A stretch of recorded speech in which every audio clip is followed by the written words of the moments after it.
Hello and welcome to another Bitesize Agility. I'm Emily Ruffle, Head of Insights at the Agile Business Consortium, and today I'm joined by Liz Nair, Commercial Director of Master Builders ACT and founder of Attivo Consulting.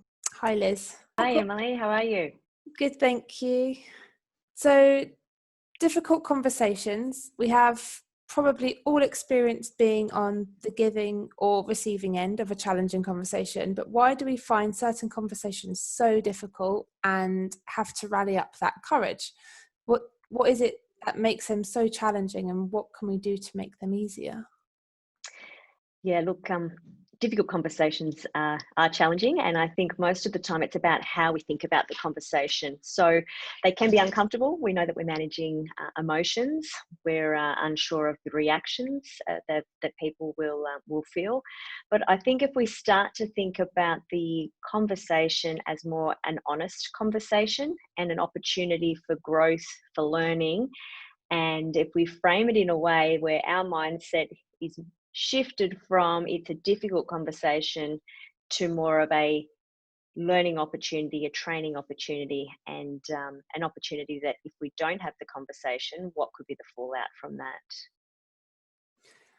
So you've already mentioned honest conversations. So part of agility is to be transparent, clear, open and honest, sort of with the communication and collaboration, the team to trust, to have trust amongst themselves as well as the organisation. So with those in mind, it's vital that conversations remain open and honest and to build upon that trust. What is the current state for many leaders sort of working from home, and how are they managing those? Yeah, look, if we put it into context, so currently there's 70% in the conversation and 50% of employees having the conversation with their managers and their peers. And part of the difficult conversation isn't always managing down and top down. It is about managing up. But what we need to be thinking is around having a framework within the organisation to support the conversation. There's many organisations out there that leadership doesn't support having the conversation. So many leaders don't feel supported once they have the conversation or following the aftermath of the conversation. So it's about getting those internal mechanisms right and supporting people to bring forward the conversation, which generally difficult conversations are spoken about being performance or misconduct, but sometimes it can just be feedback. And again, it's about that ongoing, consistent feedback rather than waiting for an annual review to sit down with a staff member or an employee to say, look, this is the current situation. It's about keeping the conversation open all year round so that we're not, we're addressing any issues at the time, and we're not waiting for a period where the situation may have been forgotten, and it makes it challenging to even raise it at a later time. And I guess it doesn't build and fester if you're doing it regularly. Definitely. And then also considering the workplace culture. So if we're not having the conversation, what that means for the workplace culture and what that means for others noticing the behaviour. Does that change their behaviour?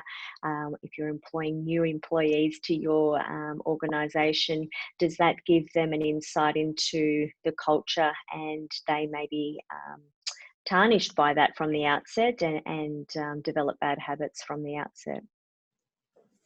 So you mentioned sort of a framework. I know you've got a couple of steps to work towards a courageous conversation. Would you like to run through some of those? Yeah, look, if you look at the overarching framework, it's about recognising and preparing. It's about finding the right words. It's about then managing the exchange and the emotion, and then creating normality following the conversation. So from that framework, it's then developing the steps to have the conversation, which is around the recognising and prepare. What's the purpose of the conversation? What outcome are we looking for? Have we got all of the information and all of the facts? Considering the location of the conversation and how we'd like that to occur. Now, obviously, at the moment, it's very challenging to have face-to-face conversations for many, but it's about picking the right platform, not having the conversation as a surprise, and having the support there when you need it. Once you've got your preparation right, it's about being courageous and prioritizing the conversation. It's very easy for us to keep putting off the conversation. I'll have that conversation next week, but lock a time in the calendar, set a time, and give your employee time to prepare for the conversation as well. We don't want to bring about surprises when we know that we're going to be having a difficult conversation, and just leading with that as part of that conversation, what the topic could be about. It's about being clear, so stating the problem from the outset and stating the impacts the problem is possibly having on others or having on the organisation itself. The next steps is to really listen fully. And when you're listening fully, you're inviting your employee to respond, being empathetic in your approach, and considering all perspectives and all views. Before then you move on to the next step, which is around seeking clarity to confirm understanding, restate with your employee or the person you're having the difficult conversation with, restate the response to the questions just to seek clarity. And then it's about taking action. So clarify what your position is, confirm the key points of the discussion before you then start focusing on an action plan and the solutions. So involve your employee in part of that process, develop the next steps, and then make further time for another meeting to discuss the progress. And I think the most challenging step, which is possibly why we don't have the conversation to begin with, is creating normality. How will the relationship look? What will it mean for me and the employee? But this is definitely the toughest part, but it's the part that needs to be thought of the most, is around how do I create normality following the discussion. Offering further support. It's about not treating people any differently once you've had the conversation. And ultimately, the ideal outcome is to improve the situation and or improve the employee.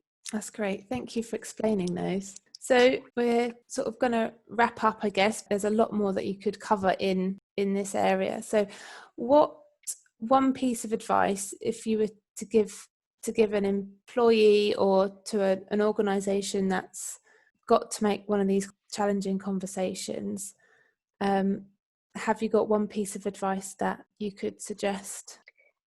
The one piece of advice I would suggest is having the conversation is more important than not, and thinking about what it will mean for your organisation if you don't have that conversation, which may be good people tend to leave, the workplace culture doesn't improve, you've got low morale, low productivity.